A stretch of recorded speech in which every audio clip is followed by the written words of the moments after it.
Bonjour à chacun, Boker Tov. Enchanté de vous revoir dans ce nouvel opus de l'école des femmes. L'école des femmes, c'est un projet qui date de maintenant, combien ça fait 10 ans 14 ans. 14 ans, voilà. Et l'école des femmes, je dois signaler aussi que à l'époque, on habitait à Jérusalem. Et l'une des choses qui m'a poussé à venir nous installer, à Natania, c'est le fait que j'enseignais beaucoup à l'école des femmes. Et l'aller-retour, ça devenait un peu pesant. Donc alors un grand merci, une grande tzlacha pour l'école des femmes. Merci ce soit pour toujours. Ici pour nous, parce que depuis on profite de beaucoup de ce que vous transmettez. Voilà, l'école des femmes, c'est aussi des femmes qui sont devenues elles-mêmes des enseignantes. Parce que le propre de l'étude de la Chassidut, c'est d'enseigner à son tour. Et étudier pour enseigner, c'est vraiment la méthode de la Nourazaken. C'est-à-dire que l'élève devienne un maître à son tour. Voilà. Et on est une génération où de plus en plus, il y a des cours de femmes. Et c'est extraordinaire. Des rabbanites qui donnent des cours. Et c'est vraiment merveilleux. Et c'est vraiment le but. Enseigner aux femmes pour qu'elles soient des élèves, c'est pas notre vocation. Enseigner aux femmes pour qu'elles réalisent qu'elles ont déjà assimilé beaucoup de Torah et qu'elles sont à même d'enseigner à leur tour, ça c'est vraiment la bénédiction de notre génération, puisqu'il est dit que Eshetraï la Teret Baala, la femme c'est la couronne, une femme vertueuse, c'est la couronne de son mari, et en fait, la couronne, c'est-à-dire qu'elle influence. Elle influence le mari. Et s'il est dit qu'elle influence le mari, on va dire, mais pourquoi il reste Baala dans le sens de maître? En fait, c'est parce que elle est capable de faire en sorte qu'il reçoive son influence et qu'il garde toujours sa dignité de mari, c'est-à-dire de celui qui a la sensation d'influencer à son tour, et ça c'est merveilleux. Et en réalité, c'est vraiment vous voyez comme l'idée de ces fontaines, l'eau elle sort et elle revient, l'eau elle sort et elle revient. En fait, elle influence pour qu'il puisse lui aussi l'influencer à son tour. Et c'est ça la vraie Géoula.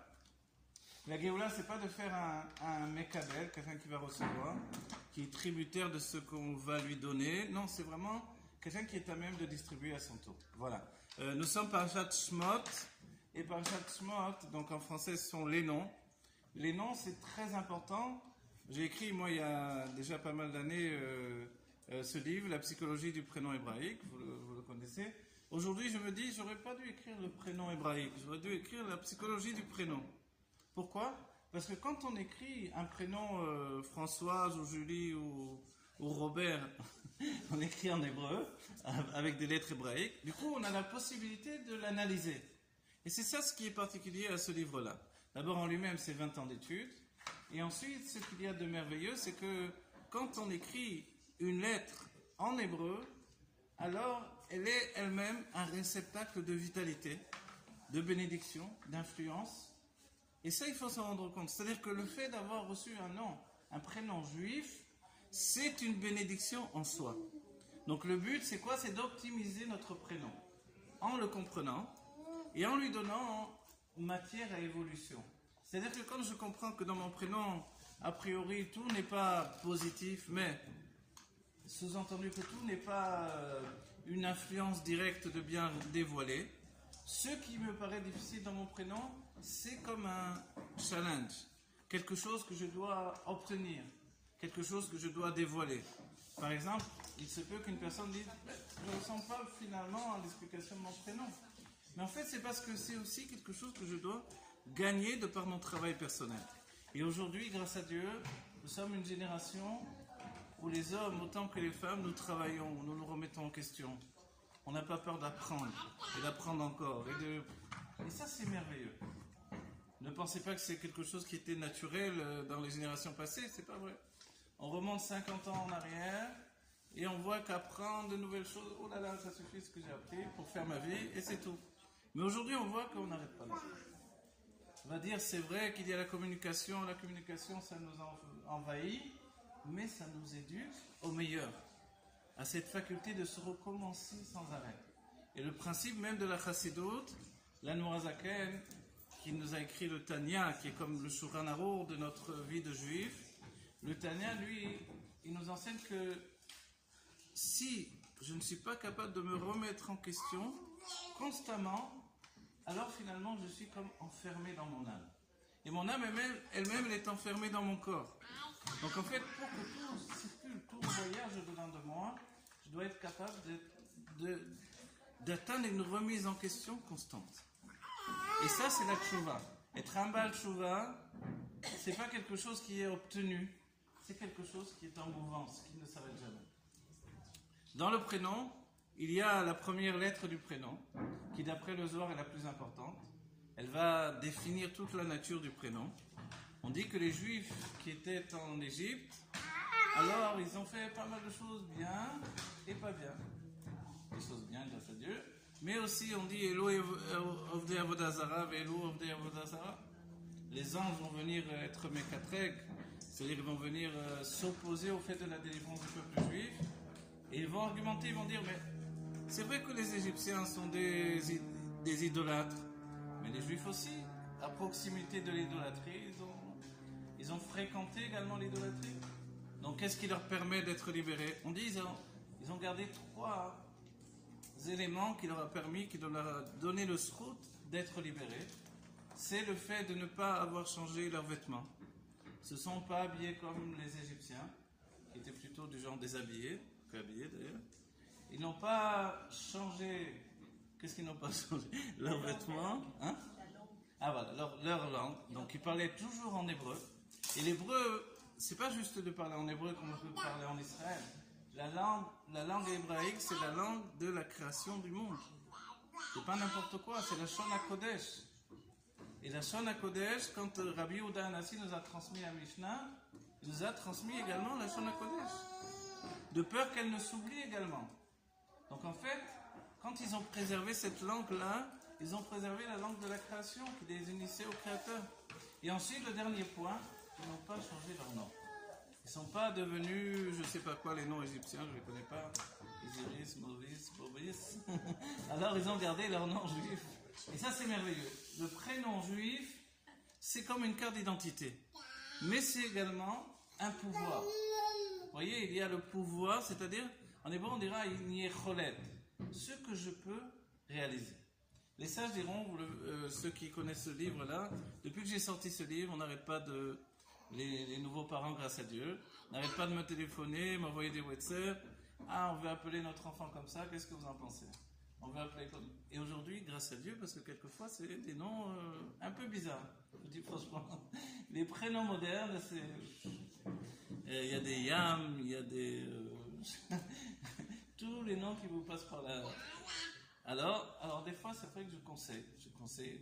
Il vaut mieux comme ci que comme ça. Et ensuite, maintenant, il faut savoir que les parents ont le roi Kodesh, ils ont l'Esprit Saint pour donner le prénom à leurs enfants. Mais quand c'est pas une voix intérieure, mais une influence extérieure qui peut les influencer, alors ils peuvent perdre un peu de cette sensation de vérité. Et c'est là où souvent j'interviens pour leur dire il vaut mieux regarder. Limitez les dégâts parce que vous donnez un prénom, mais pensez qu'ensuite il va vivre avec ça toute sa vie. À l'école, on va se moquer de lui peut-être, etc., etc. Donc en fait, le prénom, c'est une possibilité d'évolution de la personnalité. Alors la première lettre, elle influence. La première lettre, elle influence toute la personnalité, c'est vrai. Et d'après le Zohar, c'est l'essentiel du prénom. C'est cette première lettre. Si c'est un Yud, si c'est un He, si c'est un Vav, etc. Et puis, les autres lettres vont venir équilibrer la première lettre. Il y a un enseignement de la Mourazaken qui nous explique que, en fait, la Neshama, dans l'enfance, elle s'habille dans les pieds. C'est assez curieux de dire ça. Mais un enfant, c'est une vitalité. Un enfant, il va, il vient. Et même quand il mange, il aime bien. Il repart, il revient, il repart, il revient. Il adore aller venir, il ne s'arrête pas. Il s'écroule à un moment, mais tant qu'il a encore de l'énergie, il ne s'arrête pas. C'est ça les enfants. Parce qu'en vérité, l'âme se trouve dans les pieds. À l'adolescence, voilà, voilà. À l'adolescence, l'âme va s'habiller dans le cœur. Alors là, ça change tout. Vous avez compris? C'est-à-dire que dès ce moment-là, la personnalité elle est à la recherche de plaisir. Le rabbi, le Tzemar Tzedek, dira que l'âme animale, c'est un désir d'avoir du plaisir. Mais au moment de l'adolescence, c'est plus compliqué. Ça devient un plaisir d'avoir du désir. Est-ce que vous comprenez ce que ça veut dire? C'est-à-dire que désirer quelque chose, c'est mon plaisir au moment de l'adolescence. Et à ce moment-là, quand je désire d'une manière infinie, rien ne peut me rassasier. Et c'est le fait des adolescents. Les adolescents ne sont jamais rassasiés parce que le désir est infini. Donc dans ce moment-là, l'âme se trouve dans le cœur. Et ensuite, seulement au moment de l'âge adulte, l'âme peut s'habiller dans le cerveau. Vous vous rendez compte? Et qu'est-ce que ça veut dire qu'elle s'habille dans le cerveau? Alors qu'est-ce que l'âge adulte, d'après la Torah? Ça commence par le mariage. Quelqu'un qui n'est pas marié, il ne peut pas devenir véritablement adulte. L'adulte, c'est l'équilibre également du couple. Donc en fait, à ce moment-là, l'âme s'habille dans le cerveau. On va dire, alors de quoi parle le Zohar quand il dit la première lettre, c'est l'essentiel? Il parle de cette situation-là où l'âme s'habille dans le cerveau. Et j'ai de la concurrence.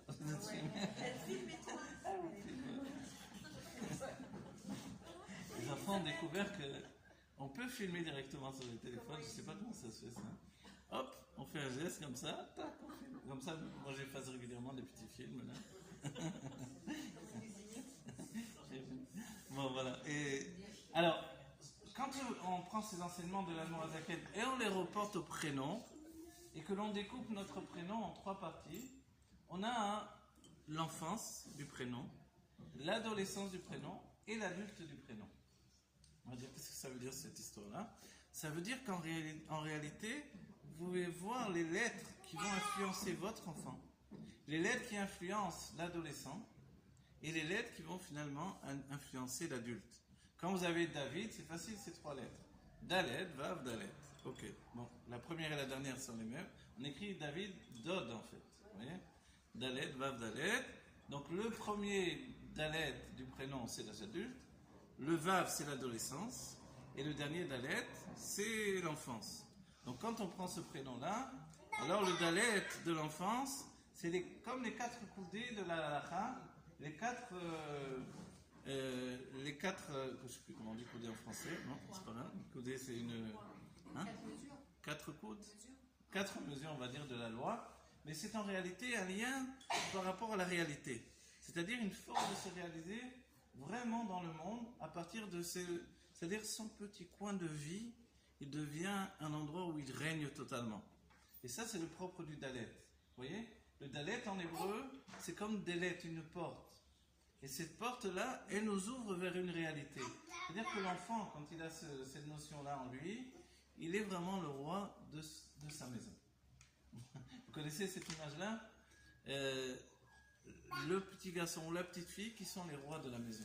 Et quand arrivent des gens, alors il faut que les premiers à devoir accepter les gens, c'est les enfants. Vous voyez? Les invités sont d'abord mis à l'épreuve par les enfants, qui sont les véritables maîtres de la maison.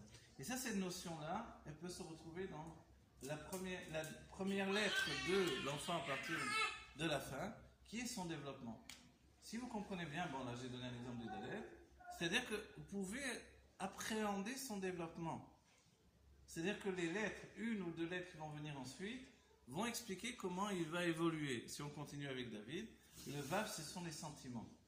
Les sentiments, mais quand on dit Vav, les sentiments, on peut penser que le Vav, il est à la fois une lettre, et là je vous donne un autre enseignement, il y a des lettres féminines et des lettres masculines. La lettre féminine, c'est une lettre qui reçoit l'influence, la lettre masculine est l'influence. On va dire quelle est la différence? Lorsque mon nom commence à être une lettre masculine, comme le Yud, comme si je dis le Vav, alors le Vav, c'est pas forcé que ce soit vraiment une même lettre masculine habituelle. Oui, je voulais dire. Hein? Aleph, c'est une lettre masculine. Masculine, oui. Alors dans le livre, si vous voulez jeter un coup d'œil après, vous pouvez le faire. Hein? Vous avez un moment, j'ai mis toutes les lettres. Et là, j'explique si c'est une lettre masculine ou féminine. Et l'idée, elle est simple. Ça n'a pas été de faire ici un livre où je mets tous les prénoms. Parce que alors, il faudrait, je ne sais pas combien il y a des livres où il y a vraiment tous les prénoms. Mais l'idée, elle est une méthode d'analyse de tous les prénoms. vous écrivez le prénom en hébreu, et par les lettres qui sont attachées aux sphirot, les sphirot, donc c'est la structure divine de dévoilement divin dans les mondes divins, qui est en rapport avec les 10 forces de notre âme. En fait, vous avez la psychologie du prénom. Et comme ça, vous pouvez voir vraiment son développement. Et donc, c'est vraiment comme ça qu'on voit comment l'enfant va grandir. Et pourquoi on en a besoin de savoir l'équilibre de l'enfant avec le temps? Parce que comprendre son enfant, ça nous permet d'avoir la patience, de voir son développement et pouvoir lui donner ce qui est en rapport avec lui. Je vous donne un exemple dans la vie. Vous voyez la notion du maaser. Je me rappelle le Rav Bograd, qui était un moment le Rav avec qui j'étudiais, un des Rabbanei Chabad. Il me disait, on peut donner son maaser pour un enfant, pour lui payer un choug. Vous savez, un choug, comment c'est, un cours particulier de musique ou de sport. Si cet enfant en a vraiment besoin. Vous voyez? Pourquoi? On va dire pourquoi. Alors on peut faire ça. Donc je vous parle d'un Dayan en fait. C'est un Dayan qui me dit la halakha. Il me dit parce qu'en réalité, pour l'autre enfant, c'est pas obligatoire ce choug. Ça va être juste un amusement. Mais pour lui, s'il ne le fait pas, il a vraiment un manque dans son âme. Donc il a besoin, pour se réaliser, en tant qu'être humain, d'apprendre, je sais pas, le dessin, la musique, un sport particulier, ou peut-être même un sport de combat pour qu'il puisse s'affirmer, etc. On va dire, mais je peux mettre mon maaser dedans, ça me paraît un peu...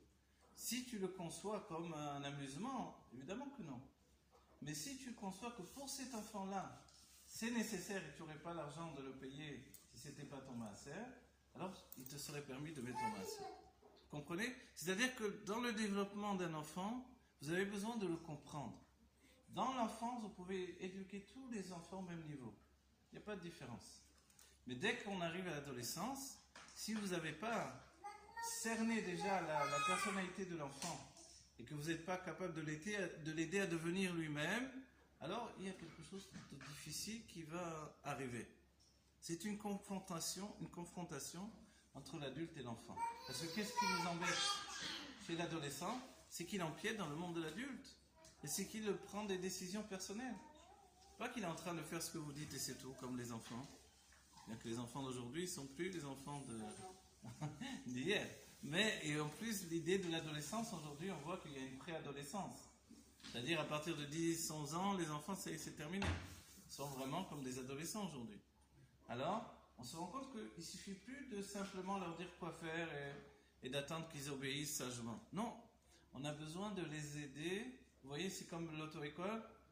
Vous conduisez, mais l'autre, il est à côté, et puis il est là, il surveille. Il peut, à chaque moment, donner un coup de frein.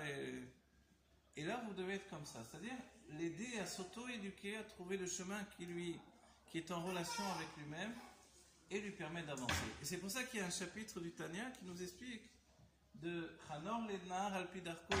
Tu vas éduquer l'enfant, le jeune homme, selon son chemin. Parce que lorsqu'il va vieillir, il ne le quittera pas.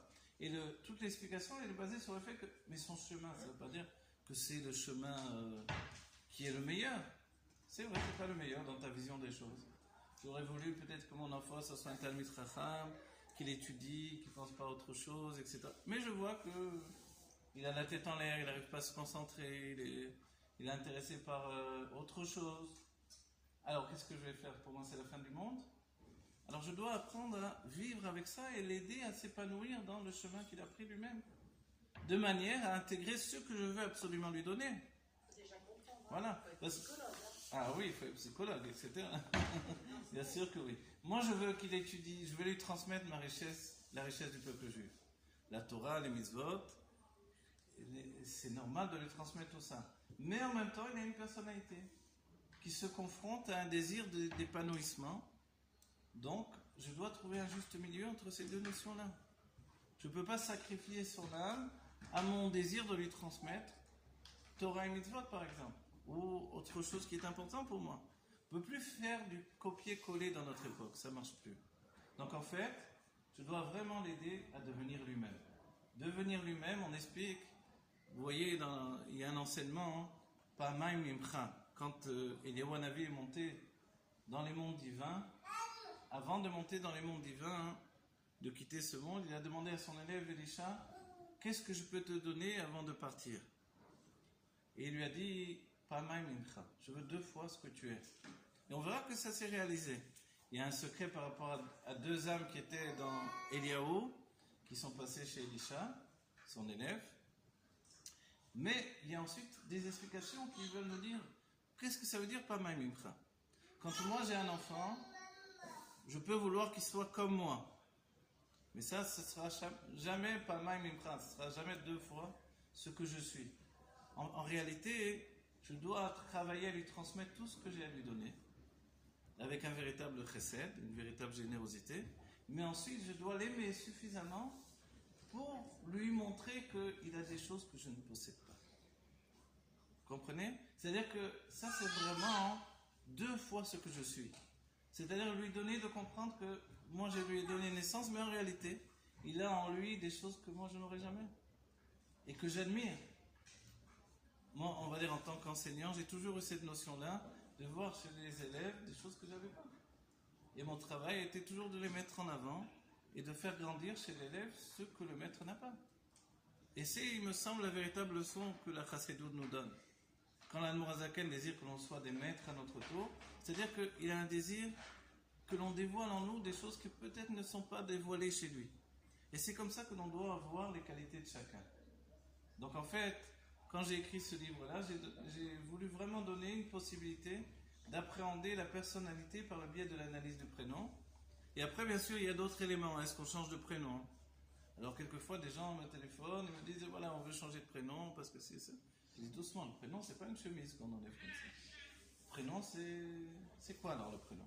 Et ça, je nous dis plusieurs enseignements. Ils nous disent à la fois, le prénom, c'est rien du tout. Ok, alors on peut en faire une histoire. Et après, ils nous disent, le prénom, c'est tout. Alors, en fait, voilà, le prénom, ce n'est pas notre âme. Mais dès que l'âme pénètre dans le corps, on a besoin d'un prénom pour rattacher notre âme dans le corps avec l'âme dans la source divine. Donc c'est pour ça qu'il est important de comprendre les lettres de notre prénom et de comprendre comment ça fonctionne finalement. Donc en fait, dès ce moment-là, le prénom il est tout. Mais par rapport à l'âme, il n'est rien du tout. Vous comprenez? Mais si quelqu'un a un prénom difficile, est-ce qu'il va vivre avec ça? Dans le livre, j'explique que des prénoms par exemple comme Abraham, Yitzhak et Yaakov, alors Yaakov c'est différent, mais Abraham et Yitzhak sont des prénoms excessifs. Donc alors, ça sera mieux d'y associer un autre prénom. Et ça, c'est le secret. Au lieu de changer de prénom, alors non, on ne fait pas ça. Rajoute un autre prénom qui va équilibrer le premier prénom. Parce que ton prénom, c'est... Oui, c'est comme une recette de cuisine.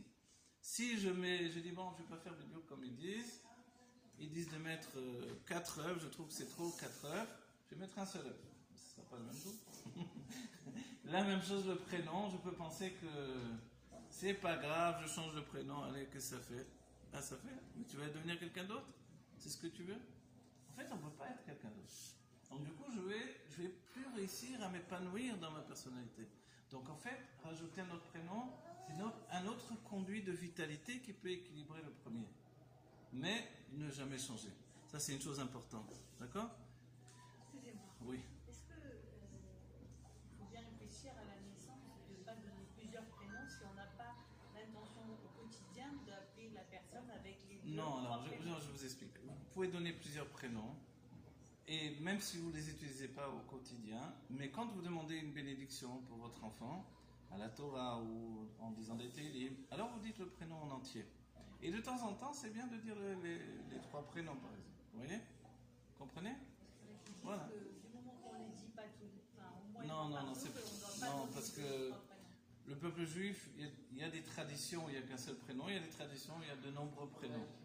C'est vrai, plus chez les Ashkenazim, il y a beaucoup de prénoms. Et puis quand on rajoute les prénoms des grands-pères et des grands-mères, alors ça fait rien, il faut les dire de temps en temps, même si au quotidien on ne l'utilise pas. Le surnom, est-ce que c'est une bonne chose? Dans le Réchit Chochma, il est dit qu'il y a un endroit du Gehinom, un couloir de Gehinom pour ceux qui donnent des surnoms. On va dire, alors on ne va pas donner de surnom à notre enfant. Non, c'est des surnoms pour se moquer de la personne. Mais un surnom positif, c'est bien. On a toujours dit des surnoms pour nos enfants. Ce n'est pas exactement leur prénom, c'est un surnom affectif. Vous voyez? Mais alors dans ce cas-là, on ne dit pas du tout son prénom. Alors il y a un problème. Non, parce que quand on va le dire à la Torah, en lisant des Tehillim, on va dire son prénom en entier. D'accord? Et j'ai remarqué une chose, quand on est énervé, hein, on a une tendance à dire le prénom en entier, vous voyez? Voilà. Alors je vais couper maintenant. Vous avez une autre question? Juste une question. Est-ce que le prénom Léosie peut influencer le prénom hébraïque? Alors, moi j'avais vu, pendant longtemps je croyais que le prénom hébraïque c'était l'essentiel. Et un jour je suis tombé sur une lettre du rabbi, enfin je suis tombé, façon de parler, sur une lettre du rabbi, où il dit que le prénom Loisi, donc non juif, il est plus important encore que le prénom juif. Si bien que quand on vient de France et on a souvent plusieurs prénoms, vous voyez, il y a je sais pas moi, Brigitte et Sarah en même temps, alors et tout le monde la connaît Brigitte, maintenant elle a du mal à s'appeler Sarah. En fait, même quand on fait des Tehillim et à monter la Torah et des choses comme ça, c'est bien de dire les prénoms, y compris le prénom, l'autre prénom. Voilà. Bon voilà, évidemment. Pardon? Il faut dire les deux, il ne faut pas l'effacer. Il existe, les parents l'ont donné à la naissance. Et même j'ai vu quand le rabbi quelqu'un vient chez le rabbi et dit je veux changer de prénom. Le rabbi cherche un prénom hébraïque le plus près possible du prénom Loisi. Vous voyez? Donc si vous appelez Chantal et Rachel, il faut prendre les deux en même temps. Voilà. Le premier qu'on donne, si c'est dans l'ordre des choses en hébreu, si c'est pour le... Non, c'est pas obligé que ce soit en hébreu. Surtout, je vous dis quelque chose, si vous avez des prénoms judéo-arabes, etc., il ne faut pas en avoir honte. Vous voyez? C'est du judaïsme. C'est du judaïsme. Ou yiddish, vous voyez? Les gens qui ont des noms yiddish, ils n'ont pas honte. Et les noms judéo-arabes en aurait honte? Non, non, non. C'est du judaïsme et c'est important. Voilà, que Dieu bénisse les enfants d'Israël. Amen. Amen.